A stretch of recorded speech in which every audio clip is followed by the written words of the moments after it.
MLC चुनाव स्नातक मतदाता सम्मेलन का हुआ का आयोजन मुरादाबाद जनपद के मूंढा पांडे थाना क्षेत्र के दिल्ली लखनऊ के नेशनल हाईवे किनारे बदाना गांव स्थित बने दयानंद डिग्री कॉलेज में आज एमएलसी स्नातक मतदाता सम्मेलन का आयोजन किया गया, जिसमें भारतीय जनता पार्टी के एमएलसी उम्मीदवार डॉक्टर जयपाल सिंह और अन्य भारतीय जनता पार्टी के वरिष्ठ नेता उपस्थित रहे। सम्मेलन के आयोजन में एमएलसी प्रत्याशी डॉक्टर जयपाल सिंह मुख्य अतिथि के रूप में उपस्थित रहे, जिसमें अपने उम्मीदवार को सुनने के लिए मतदाता पहुंचे। सभी मतदाताओं से एमएलसी उम्मीदवार ने होने वाले मार्च चुनाव को लेकर अपनी रणनीति रखी और सभी पहुंचे मतदाताओं से वोट की अपील की।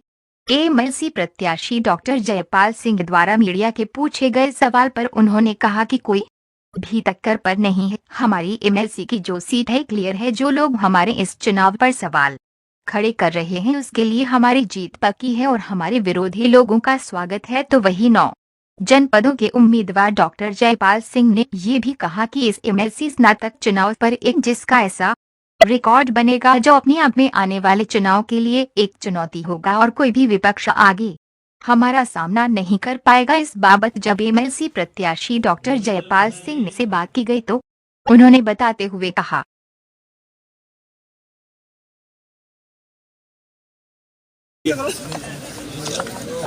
आगामी 30 तारीख को उत्तर प्रदेश विधान परिषद की 5 सीटों का चुनाव लगा ठीक है। उसमें से 3 सीटें स्नातक निर्वाचन क्षेत्र की है, मुरादाबाद बरेली, आराम से कर ले इलाहाबाद, गोरखपुर, कानपुर, उन्नाव, और 2 सीटें शिक्षक की हैं, कानपुर, उन्नाव और प्रयागराज और झांसी। भारतीय जनता पार्टी ने 5 पर अपने प्रत्याशी घोषित कर हम लोग चुनाव लड़ रहे हैं। आज मुरादाबाद में बरेली और मुरादाबाद स्नातक खंड के प्रमुख कार्यकर्ताओं के साथ बैठक की। हमने अपनी कार्य योजना बनाई और घर घर वोटर से संपर्क करके भारतीय जनता पार्टी के प्रत्याशी के पक्ष में श्री जयपाल सिंह व्यस्त हमारे स्नातक निर्वाचन क्षेत्र के प्रत्याशी हैं, उनके पक्ष में मतदान करने की अपील सभी कार्यकर्ता करेंगे।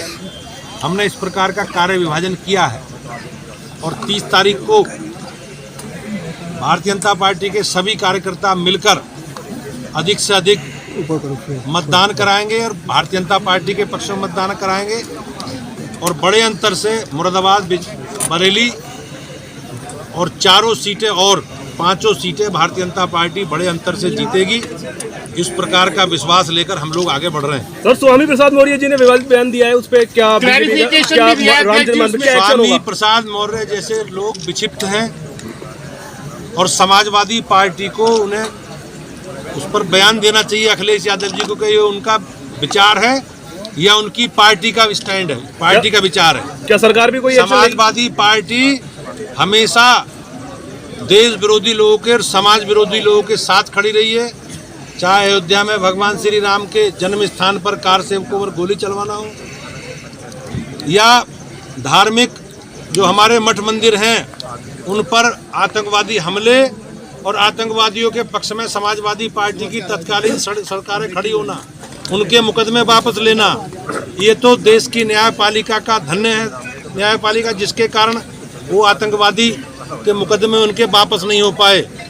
और हमेशा जितने भी धार्मिक तीज त्योहार हमारी यात्राएं हैं उनको प्रतिबंधित करने का काम समाजवादी पार्टी रही है, ये उनका इतिहास है।